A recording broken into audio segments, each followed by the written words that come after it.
This series is about immersion, what it is, how we define it, and where it comes from. Rather than starting with technology, we're looking backwards, tracing the roots of immersive experiences to understand how they developed over time. Across the series, we'll explore theatre, street and pervasive games, immersive art, and systems built with game engines.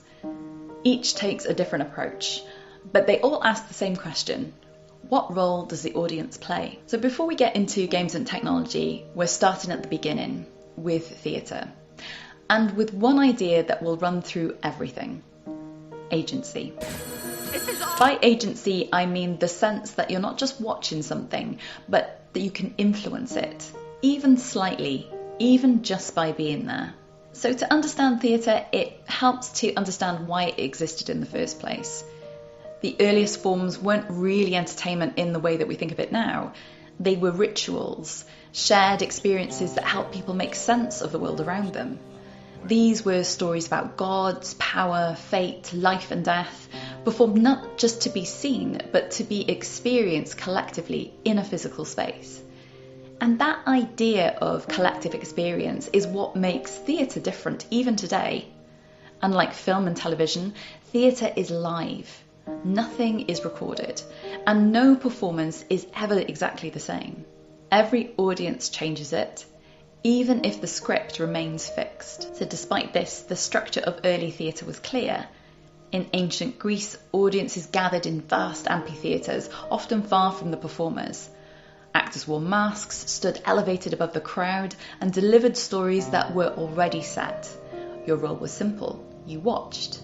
There was presence, but very little agency. And then something begins to shift when we get to Shakespeare's Globe.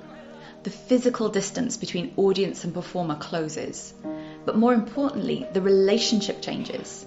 Actors speak directly to the audience, react to them, and play off their energy. The crowd isn't silent or passive, they're loud, responsive, and present in a way that starts to shape the experience. However, the structure of the story remains intact. The audience can laugh, interrupt, or respond, but they cannot change what happens. So while a form of agency emerges, it is social rather than narrative. The audience affects the atmosphere, but not the outcome. They are part of the experience, but not in control of it. A more radical shift comes with Bertolt Brecht, who takes a very different approach. Rather than drawing the audience deeper into the story, he deliberately disrupts it. Lights are left visible, scenes are interrupted, and actors step out of character.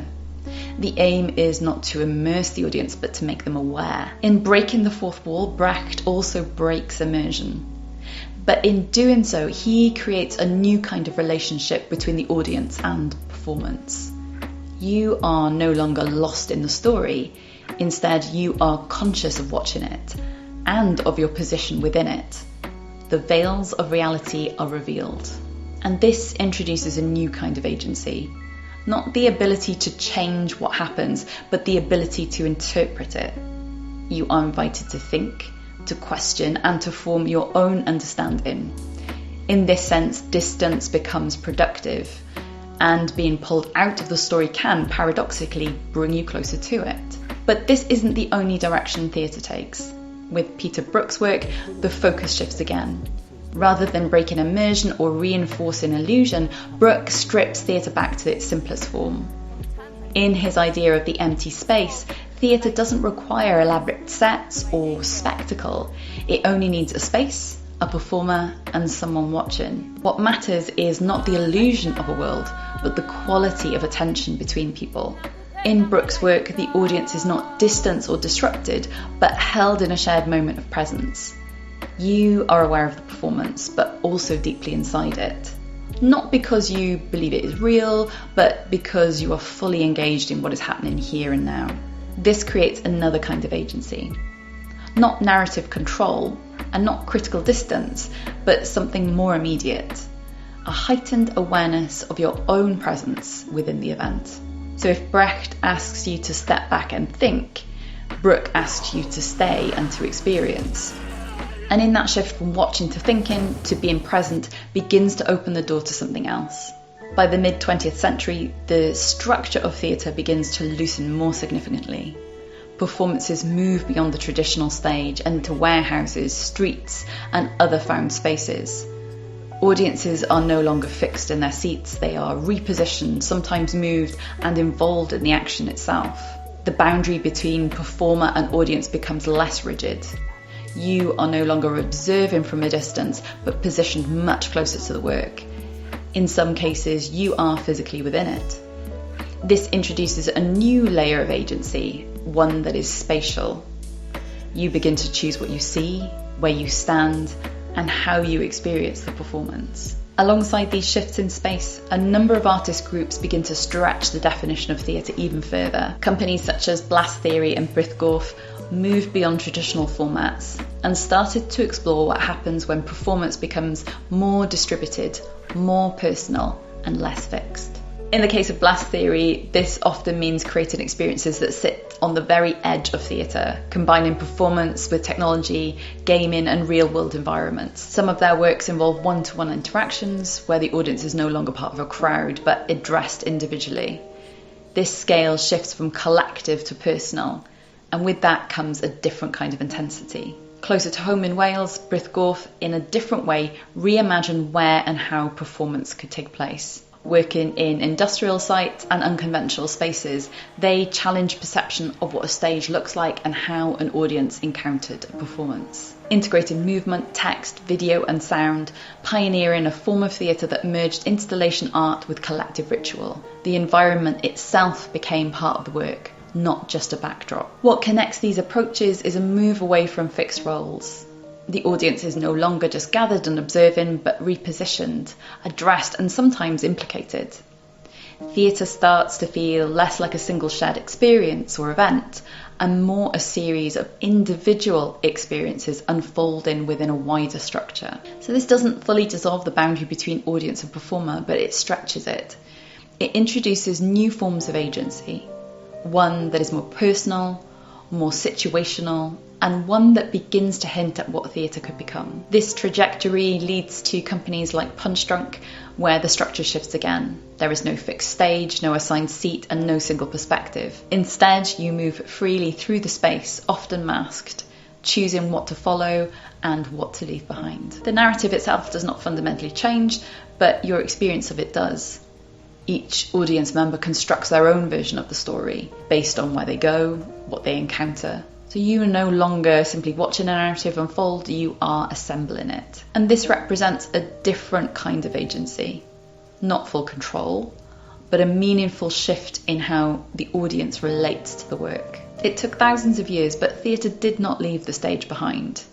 Most theatres still operate within that familiar structure, with actors on one side and the audience on the other. That boundary still remains, and for many performances it is essential. But something has shifted.